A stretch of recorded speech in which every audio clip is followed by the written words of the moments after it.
ഈ കിടപ്പായ 2 വർഷമായിട്ട് കിടപ്പായ വ്യക്തി ഇവിടെ നിന്ന് പ്രാർത്ഥിച്ച് ചെല്ലുമ്പോഴാണോ എൻ്റെ ഹസ്ബൻഡ് ശരിക്കും ഞാനും എൻ്റെ ഹസ്ബൻഡ് ഞെട്ടിപ്പോയ അവസ്ഥയിലാണ്. നിങ്ങൾക്ക് ശരിക്കും വിശ്വസിക്കാൻ പറ്റാത്ത അവസ്ഥയാണോ? അപ്പോൾ 2 വർഷമായിട്ട് യൂരെണ്ണോ പിന്നെ ഇല്ലെങ്കിൽ ബാത്റൂം പോകാനും ഭയങ്കര പ്രയാസപ്പെട്ട കുടുംബമാണ്. അത് കഴിഞ്ഞിട്ട് തൈലം ഉപ്പും പുരട്ടി അങ്ങനെ ഇത് ചെയ്തപ്പോൾ ചെറുതായിട്ടും കുറവ് വന്നു.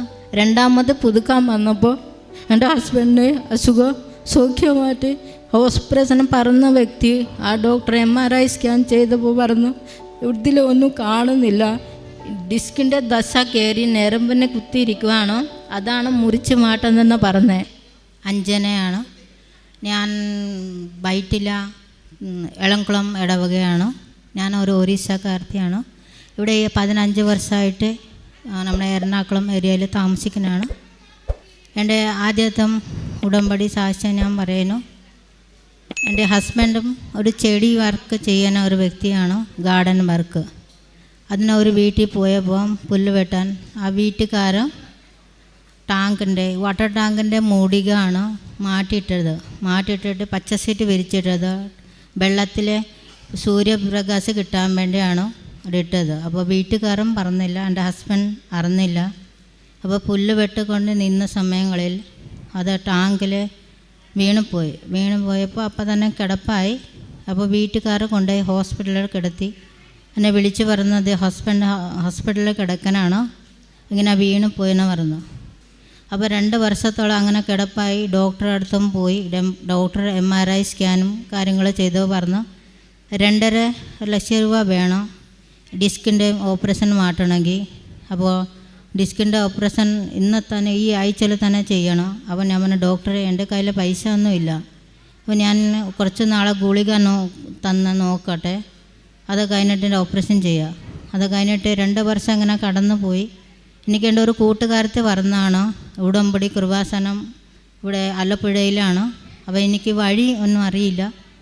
ഞാൻ എൻ്റെ വീട്ടിലും വൈറ്റില ഹബ്ബിലോട്ട് കയറി അവിടെ നിന്ന് ബസ് പിടിച്ചിട്ടാണ് ആലപ്പുഴ ബസ്. ഞാൻ വൈറ്റിലാൻ്റെ ബസ് കയറിയപ്പോൾ തന്നെ ആ കോൺട്രാക്ടർ അടുത്ത് പറഞ്ഞു എനിക്ക് കൃപാസനം എവിടെ നിന്നും അറിയില്ല, എനിക്ക് ഒന്ന് കൃപാസനം വരുമ്പോൾ ഒന്നും പറയണം, എനിക്ക് ഉടമ്പടി എടുക്കാനാണെന്ന് പറഞ്ഞു. അപ്പോൾ പറഞ്ഞു കൃപാസനം വന്നപ്പോൾ ആൾ പറഞ്ഞു തന്നു ഇവിടെയാണോ കൃപാസനം. ഞാൻ ഓടി വന്ന് മാതാവിൻ്റെ അടുത്ത് അന്ന് പറഞ്ഞു അമ്മേ എനിക്ക് എന്താണെന്ന് ഉടമ്പടി എന്തെന്ന് ഒന്നും അറിയില്ല, എനിക്ക് എഴുതാൻ വായിക്കാനൊന്നും അറിയില്ല, ഒറീസക്കാരനായ കാരണം മലയാളം എനിക്കറിയില്ല, സംസാരിക്കാൻ അറിയുള്ളൂ, വായിക്കാൻ എഴുതാൻ അറിയില്ല.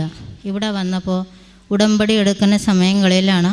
അപ്പോൾ ഒരു ചേച്ചി വന്ന് എന്നെ സഹായിച്ചു ഉടമ്പടി എടുത്ത്. ആദ്യത്തെ ഉടമ്പടിയാണ് ഞാൻ വെച്ചത്. ഹസ്ബൻഡ് ഡിസ്ക് പ്രശ്നം ഒന്ന് മാറ്റി തരാൻ, ഓപ്പറേഷൻ കൂടാതെ എൻ്റെ കയ്യിൽ പൈസ ഇല്ല, എനിക്ക് മാതാവ് മാറ്റി തരണം.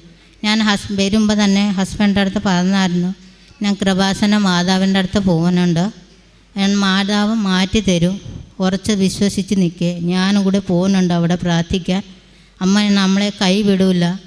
അതുപോലെ ഞാൻ ഇവിടെ വരുമ്പം അമ്മയുടെ അടുത്ത് പറഞ്ഞു ഞാൻ തിരിച്ച് ചെല്ലുമ്പോൾ എൻ്റെ ഹസ്ബൻഡ് ഞാൻ ഉടമ്പടി എടുത്ത് ചെല്ലുമ്പോൾ എൻ്റെ ഹസ്ബൻഡാണ് വാതിൽ തുറന്ന് തരേണ്ടത്. ഞാൻ ഇവിടെ നിന്ന് ചെല്ലുമ്പോൾ ഞാൻ പറഞ്ഞു മാതാവേ എൻ്റെ ഹസ്ബൻഡ് തന്നെ വാതിൽ തുറന്ന് തരണം. അതുപോലെ ഇവിടെ നിന്ന് ഉടമ്പടി പൂർത്തിയാക്കി ഞാൻ ചെന്നപ്പോൾ എൻ്റെ ഹസ്ബൻഡ് വാതിൽ മണി അടിച്ചപ്പോൾ വാതിൽ തുറന്ന് തന്നെ എൻ്റെ ഹസ്ബൻഡ് തന്നെയാണോ. ഈ കിടപ്പായ 2 വർഷമായിട്ട് കിടപ്പായ വ്യക്തി ഇവിടെ നിന്ന് പ്രാർത്ഥിച്ച് ചെല്ലുമ്പോഴാണോ എൻ്റെ ഹസ്ബൻഡ് ശരിക്കും ഞാനും എൻ്റെ ഹസ്ബൻഡ് ഞെട്ടിപ്പോയ അവസ്ഥയിലാണ്.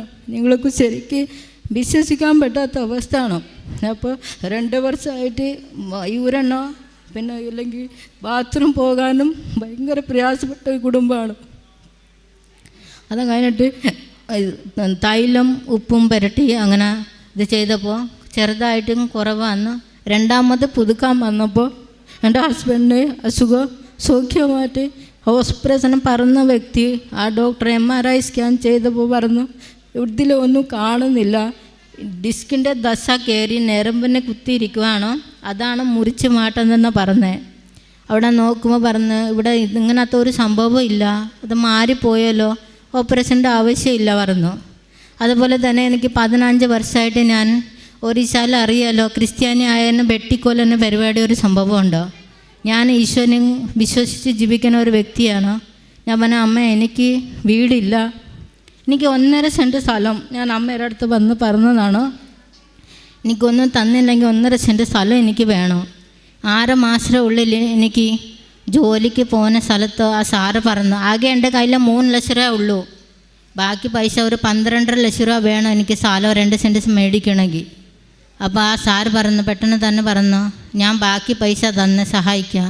അങ്ങനെ 6 മാസത്തിനുള്ളിലാണ് ഞാൻ 2 സെൻറ്റ് സ്ഥലം 1.5 സെൻറ്റ് മാതാവിൻ്റെ അടുത്ത് അപേക്ഷിച്ചു. മാതാവ് 2 സെൻറ്റ് സ്ഥലം അനുഗ്രഹിച്ചു എന്നെ.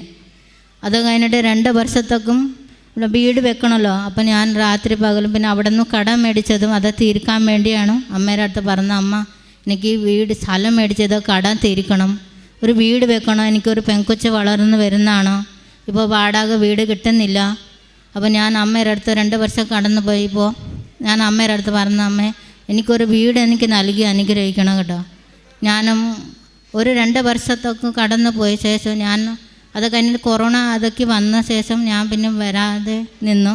പിന്നെ ഡെയിലി പള്ളി പോകും, പ്രാർത്ഥന അങ്ങനെ കാര്യങ്ങൾ. അമ്മേനെ കൈവിട്ടില്ല ഞാൻ ഒരിക്കലും. അത് കഴിഞ്ഞിട്ട് അമ്മ ഇവിടെ PMI പദ്ധതിൻ്റെ പൈസ ഈ വീട് വെക്കാൻ 4 ലക്ഷം രൂപ കിട്ടും. ഞാൻ അവസാനമാണ് എഴുതി കൊടുത്തത് അയൽക്കൂട്ട വഴി. എനിക്ക് കിട്ടിയത് ആദ്യമാണ് വീട് വെക്കാൻ. പിന്നെ പള്ളി നമ്മൾ ഇടവക പള്ളി സഹായിച്ചും ബാക്കി നമ്മളെ യൂണിറ്റിൽ എങ്ങനെയൊക്കെ നമ്മളെ ഫാമിലി കുടുംബ യൂണിറ്റിൽ സഹായിച്ചു. ഞാൻ പ്രതീക്ഷിക്കാതെ ഞാൻ വിചാരിച്ച് വാർത്തക്കാതെയാണ് വീട്ടിൽ കയറേണ്ടത്. പിന്നെ മലബാർ ചാരിറ്റി പറയുന്നൊരു സംഭവമുണ്ട്. ഇപ്പോൾ പാവപ്പെട്ടവർക്ക് 50,000 കൊടുക്കും വാർക്കാൻ വേണ്ടി. അപ്പോൾ ഹസ്ബൻഡ് ഇങ്ങനെ ഡിസ്ക് പ്രശ്നമായ കാരണം ഞാൻ പണ്ടത്തെ MRI സ്കാൻ ഉണ്ടായ കാരണം ആ റിപ്പോർട്ട് കൊണ്ടുപോയി കൊടുത്തപ്പോൾ പറഞ്ഞു, ഹസ്ബൻഡ് കിടപ്പില്ലല്ലോ, പിന്നെ ഇത് കിട്ടൂല. അപ്പോൾ ഞാൻ പറഞ്ഞു, അപ്പോൾ ഹസ്ബൻഡ് നേരത്തെ കിടപ്പായിരുന്നു, അല്ല ഇപ്പോൾ കിടപ്പില്ലല്ലോ. 3 തവണ എന്നെ പറന്ന് വിട്ട ശേഷം പറഞ്ഞു, ഇത് പിന്നെ നടക്കൂല, ഇത് കിട്ടൂല പറഞ്ഞു. അപ്പോൾ ഞാൻ അമ്മയുടെ അടുത്ത് പറഞ്ഞു, അമ്മേ എനിക്ക് 50,000 എനിക്ക് ഒരു നയ പൈസ എടുക്കാനില്ല, ഒരാഴ്ച കഴിയുമ്പോൾ എൻ്റെ വീട് വാർക്കാനാണ്. അപ്പോൾ ഞാനൊന്ന് സാധിച്ച് തരുന്ന എനിക്ക് 50,000 എങ്ങനെയൊക്കെ എനിക്ക് കിട്ടണം.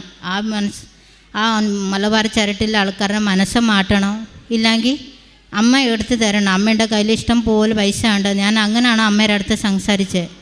ഒരാഴ്ച കഴിയുമ്പോൾ ആ മലബാർ ഗോൾഡ് ചാരിറ്റിയുടെ ആൾക്കാർ വന്നു, GST ബില്ല് വേണം അവിടെ കൊടുക്കണമെങ്കിൽ, GST ബില്ലായിട്ട് ചെല്ലാൻ.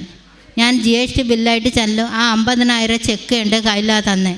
അത് ശേഷമാണ് ഞാൻ വീട് വാർത്തതും.